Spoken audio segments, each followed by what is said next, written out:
Já pensou em encontrar personagens históricos ao redor do mundo através da câmera do seu celular? Uma startup criada aqui em Minas Gerais desenvolveu um aplicativo que utiliza a realidade virtual para promover o encontro entre turistas e a história.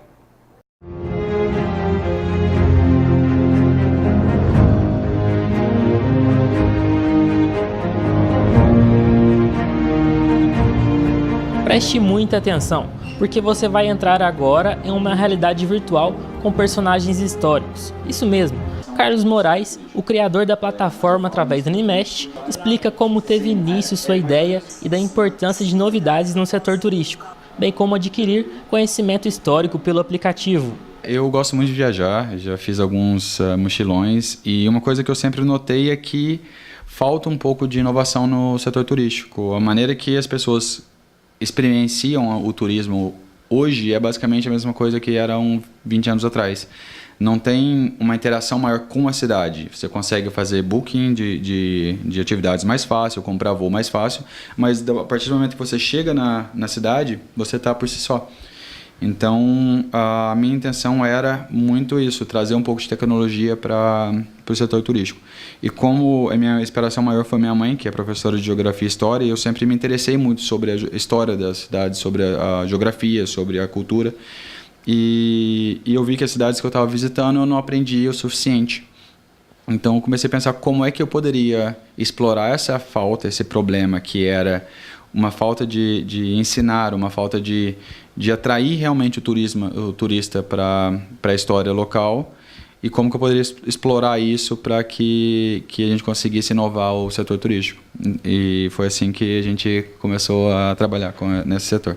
Destaque nos principais portais de notícias, a Animest teve seu pontapé inicial em Portugal e seu objetivo é espalhar pelo mundo inteiro, em uma mescla de inovação e interatividade com o público com diferentes personalidades históricas. No lançamento teremos Fernando Pessoa, Camilo Castelo Branco, que são escritores, Marquês de Pombal, que é muito, muito importante para a história de Lisboa, Dom Henrique Infante, que era um desbravador português, Dom João VI, que vai contar um pouco sobre a parte da colonização.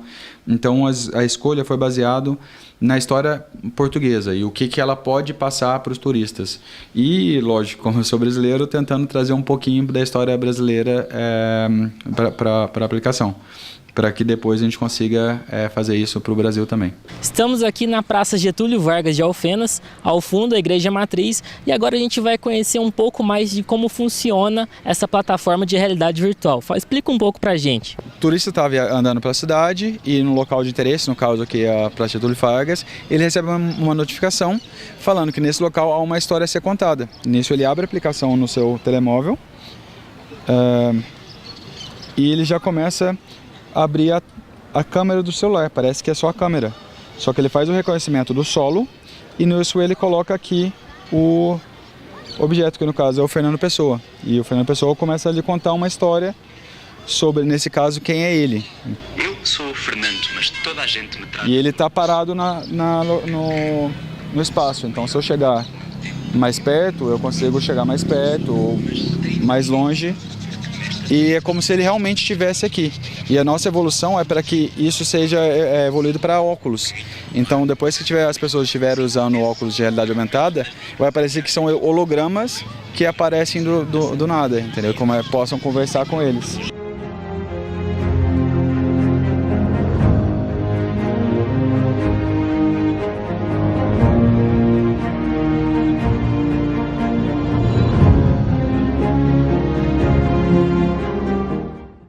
Um grupo de prefeitos ligados à Frente Nacional de Prefeitos, a FNP, se reúne hoje, dia 27, em Brasília, com o ministro da Justiça e Segurança Pública, Sérgio Moro. O ministro apresentará detalhes do pacote anticrime que o governo federal encaminhou ao Congresso Nacional no último dia 19. Dividido em 3 projetos distintos, o pacote propõe mudanças em várias leis, a fim de endurecer o combate a crimes violentos, a corrupção e às facções criminosas. Segundo o assessor de Sérgio Moro, o ex-ministro Raul Jungmann, anunciava, quando ainda estava à frente do Ministério, que há hoje cerca de 70 organizações criminosas em atuação no Brasil. Mais de 50 prefeitos devem participar da reunião com o ministro da Justiça. Além de ouvir o detalhamento do projeto, o grupo de prefeitos pretende sugerir ações que promovam uma maior articulação entre o governo federal, estados e municípios. Agora vamos conferir os fatos que marcaram a manhã de hoje em nosso portal mbnews.tv.br no Giro de Notícias. As Forças Armadas vão atuar em Rondônia para a proteção do perímetro de segurança da Penitenciária Federal de Porto Velho. Decreto de garantia da Lei de Ordem, assinado pelo presidente da República, Jair Bolsonaro, autorizando a medida, está publicado no Diário Oficial da União desta quarta-feira. A ordem começa a valer nesta quinta-feira, dia 28, e se estendendo até 29 de março. Em meio a fósseis de milhares de anos e cerâmicas de séculos, a exposição Museu Nacional vive a arqueologia do resgate e abre as portas hoje, dia 27, no Centro Cultural Banco do Brasil, no Rio de Janeiro, com um tesouro produzido no ano passado. Trata-se de uma réplica do trono de Adandozan, do antigo reino africano de Daomé, produzido por um aluno de 13 anos para um trabalho no Colégio Américo de Oliveira, em Marechal Hermes, na zona norte do Rio. A lama de rejeito que vazou da barragem B1 da mina do Córrego de Feijão, em Brumadinho, provocou um rastro de destruição ao longo do rio Paraopeba, elevando o nível de metais pesados na água do manancial, que ficou impróprio para o consumo. É o que aponta o relatório da expedição da Fundação SOS Mata Atlântica, que percorreu 2.000 quilômetros de estrada ao longo de 21 municípios para analisar a qualidade da água em 305 quilômetros de rio afetados pelo rompimento da Vale logo após a tragédia ocorrida em 25 de janeiro. Seu JC terminou, mas continue aí ligadinho na programação da TV Minas Brasil 2019, com novidade para você. Em breve estaremos na nossa nova sede, novos estúdios, você com sinal digital, som, imagem de altíssima qualidade e muito mais novidades para você. Reveja os nossos jornais, as matérias no nosso site mbnews.tv.br, facebook.com/mbnews e no canal YouTube Jornalismo Paracatu. Hoje, 7 da noite, confira mais notícias com João Paulo Marques no MB Notícias. Obrigado pela sua atenção, obrigado a toda a equipe da TV Minas Brasil por nos ajudar a levar até você as informações no dia de hoje. Que Deus abençoe, uma ótima tarde e até a próxima.